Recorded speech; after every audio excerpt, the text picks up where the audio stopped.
என்னுடைய பாபாஜி அவருடைய என்ன பவர், என்னுடைய குருநாருடைய என்ன பவர்ங்கிறது எனக்கு தெரியும். அதனால்தான் நான் கான்பிடென்டா இந்த படம் இப்படி ஓடும்னு சொன்னேன்.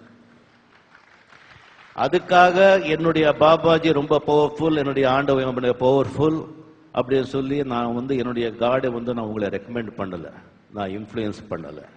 உங்களுடைய ஆண்டவரும் அவ்வளவோ பவர்ஃபுல் தான். ஜீசஸ் ஆகட்டும், அல்லா ஆகட்டும், விநாயகர் ஆகட்டும், முருகர் ஆகட்டும், கிருஷ்ணர் ஆகட்டும், அம்மன் ஆகட்டும், எல்லாருமே பவர்ஃபுல் தான். எங்க அவங்க பவர்ஃபுல் ஆகுறாங்க சொன்னா, நீங்க எந்த அளவுக்கு நம்பிக்கை அவங்க மேல வைக்கிறீங்கிறதுல தான்.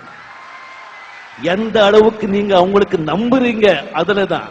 எந்த அளவுக்கு நீங்க அவங்க கிட்ட உங்களுடைய ஒப்படைக்கிறீங்க அதுலதான். நான் ஒப்படைச்சிட்டே நம்பிக்கை இருக்கு, சக்சஸ் ஆச்சு.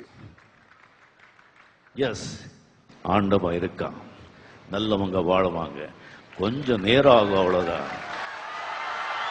அவ்வளவுதான்.